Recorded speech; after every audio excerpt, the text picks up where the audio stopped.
வணக்கம். நான் உங்கள் அன்பான சயின்டிபிக் வேதிக் அஸ்ட்ராலஜர் அஸ்ட்ரோ ஆர்என்ஜி பேசுகிறேன். நல்லது நினைப்போம், நல்லதே நடக்கும். தொடர்ந்து நம்மளுடைய வீடியோஸ்லாம் பார்த்துட்டு இருக்கீங்கன்னு நம்புறேன். ஆஹ் எந்த விதத்திலையும் மூட நம்பிக்கையில போகாமல், மிகைப்படுத்தாமல், உள்ளது உள்ளவாறு பார்த்துட்டு இருக்கோம். ஒளி தத்துவம் வந்து நம்மளுடைய வாழ்க்கையில பூவன ஜென்ம பூர்வ புண்ணிய கர்மா வந்து இந்த ஜென்மத்தின் வாழ்க்கையில வாழ்க்கை சம்பவங்களாக சாதகமான வாழ்க்கை சம்பவங்களாகவும் சாதகமற்ற வாழ்க்கை சம்பவங்களாகவும் எப்படி உருவெடுக்கிறதுங்கிறது சயின்டிபிக் வேதிக் அஸ்ட்ராலஜி முறையில் பார்த்துட்டு இருக்கோம். அந்த அடிப்படையில் பார்த்தீங்கன்னா இந்த வீடியோவில் சிம்ம ராசிக்காரர்களுக்கு 2024 ஜூலை மாதம் எப்படி இருக்க போகிறது, எந்த பலனை கொடுக்க போகிறது என்று நம்ம பார்க்க போகிறோம். அதுக்கு முன்னாடி நம்மளோட சேனல் ஃபஸ்ட் டைம் வரவங்க மறக்காமல் சப்ஸ்கிரைப் பண்ணிக்கங்க. ஸோ தட் தொடர்ந்து நீங்கள் நம்மளோட வீடியோஸ்லாம் நீங்கள் பார்க்க முடியும். அதே சமயத்தில் உங்களுக்கு பிடித்த வீடியோஸை வந்து ஃப்ரெண்ட்ஸ் அண்ட் ரிலேட்டிவ்ஸ்க்கு ஷேர் பண்ணுங்கள். வாங்க நம்ம வீடியோக்குள்ளே போகலாம். இப்போ பார்த்தீங்கன்னா சிம்ம ராசிக்காரர்களுக்கு 2024 ஜூலை மாதம் ஒரு நல்ல மாதமாக வருகிறதுன்னு நம்ம தெரிஞ்சுக்கணும். ஏன்னு பார்த்தோம்னா ஆண்டு கிரகம் பார்த்தீங்கன்னா குரு, ராகு, கேது, சனி எந்த விதத்துலையும் ஒரு மாற்றங்கள் இல்லை, எந்த பயிற்சியும் பெற போறதில்லை. ஜூலை மாதம் குரு நீடித்து 10ஆம் இடத்துல இருக்கிறார், சனி வந்து நீடித்து 7ஆம் இடத்துல இருக்கிறார். அதே சமயத்தில் ராகு 8ஆம் இடத்திலும் கேது 2ஆம் இடத்திலும் தொடர்ந்து நீடிக்கப் போகிறார்கள்.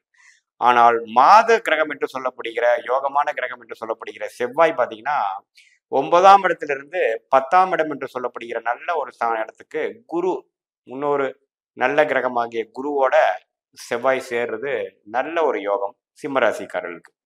தன் வீட்டை தன்னை பார்க்குங்கிறது நல்ல விஷயமா பார்த்தீங்கன்னா விருச்சிக ராசியை செவ்வாயை பார்த்து குருவோட சேர்ந்து பார்க்கறது பார்த்தீங்கன்னா இடம் சார்ந்த விஷயங்கள், தாயார், இடம், ரியல் எஸ்டேட், பூமி, அது மாதிரி விஷயத்துக்கெல்லாம் நல்ல பலனை கொடுக்கக்கூடிய ஒரு மாதமாக நமக்கு இது எடுத்துக்கலாம்.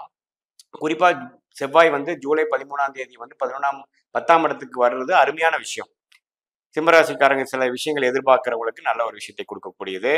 அதே சமயத்துல 11ஆம் இடத்துல இருக்கக்கூடிய சூரியனும் சுக்கிரனும் விரயஸ்தானம் என்று சொல்ற 12ஆம் இடத்துக்கு 7ஆம் தேதியும் 17ஆம் தேதியும் மாறுறாங்க. ஸோ செகண்ட் ஹாஃப்ல பார்த்தீங்கன்னா சுப விரயங்கள், இடம் சம்மந்தப்பட்ட விஷயத்தினாலையும், ஒரு வண்டி வாங்கணும், அது மாதிரி ஒரு கொடுத்து வாங்குறது, அது மாதிரி விஷயத்துல வந்து ஒரு போக்குவரத்து வாங்கக்கூடிய ஒரு கேஷ் ஃப்ளோ கொடுக்கக்கூடிய அமைப்பு வந்து தொழிலதிபர்கள், ரியல் எஸ்டேட் தொழில் இருக்கிறவங்க, அது மாதிரி உங்களுக்குலாம் கண்டிப்பாக வரக்கூடிய அமைப்பு இருக்கு.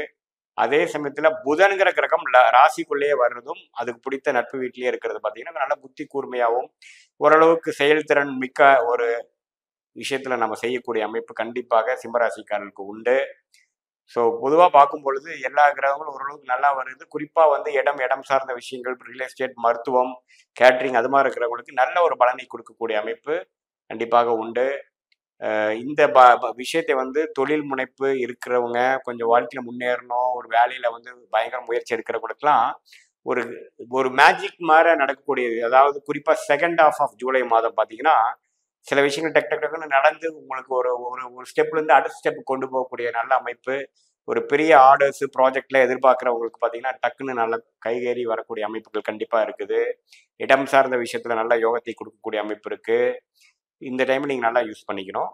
அதே சமயத்தில் இப்போ பார்த்தீங்கன்னா மாணவர்கள் வந்து நல்லா படிக்கக்கூடிய அமைப்பு இருக்கு. ஏன்னா ராசிக்குள்ளேயே புதன் வர்றது ஒரு நல்ல விஷயம். காம்படிட்டிவ் எக்ஸாம் எழுதுறவங்களுக்குலாம் நல்ல ஒரு ரிசல்ட் கொடுக்கக்கூடிய அமைப்பு இருக்கு. அதே சமயத்தில் வயதாயினர், கொஞ்சம் வயதான முதியோர்களுக்கு பார்த்தீங்கன்னா கொஞ்சம் மருத்துவ செலவுகள் இருந்தாலும் ஓரளவுக்கு நமக்கு என்ன நோய் என்ன பிரச்சனைன்னு தெரிஞ்சு அதுலேருந்து மீண்டு வரக்கூடிய அமைப்புகள் உண்டு. ஸோ பொதுவாக சிம்மராசிக்காரர்களுக்கு இந்த ஜூலை மாதம் வந்து செவ்வாயின் மாற்றத்தினாலையும் குரு இருக்கிற ஒரு தன்மையினாலையும் சுக்கிரன் சூரியன் பயிற்சி ஆகிற விஷயங்கள் எல்லாமே பார்த்தீங்கன்னா ஓரளவுக்கு சாதகமான கேஷ் ஃப்ளோ, சாதகமான முன்னேற்றம் எல்லா வயதினருக்கும் கொடுக்கக்கூடிய அமைப்பு இருக்கு. இந்த ஜூலை மாதம் வந்து ரிஷபராசிக்காரர்கள் நல்ல விதமாக யூஸ் பண்ணிக்கணும். குறிப்பாக செகண்ட் ஹாஃப் பார்த்தீங்கன்னா ஓரளவுக்கு நல்லாவே சாதகமான ஒரு பாதமாக உண்டு. இது பார்த்தீங்கன்னா ஒரு பொதுவான பலனை தவிர உங்களுடைய ஜென்ம ஜாதகத்தில் இருக்கக்கூடிய கிரகத்தின் பலங்கள் வைத்து உங்களுக்கு இப்போ என்ன தசாபுக்திகள் நடக்குதுங்கிறதெல்லாம் பார்த்து தான் துல்லியமான பலன்கள் எடுக்க முடியும். பட் உங்களுடைய தசாபுக்திகள் சிறப்பாக போகும் பட்சத்தில் நான் சொன்ன பலன்கள் கொஞ்சம் தூக்கலாகவும், தசாபுக்திகள் கொஞ்சம் சிறப்பின்றி போகும் பொழுது நான் சொன்ன பலாபலன்களை கொஞ்சம் சாதகமற்ற பலன்கள் கொஞ்சம் அதிகமாகவும் இருக்கக்கூடிய அமைப்புகள் நீங்கள் இருக்குன்னு தெரிஞ்சுக்கணும். மீண்டும் மற்றொரு காணொளியில் சந்திப்போம். நன்றி, வணக்கம்.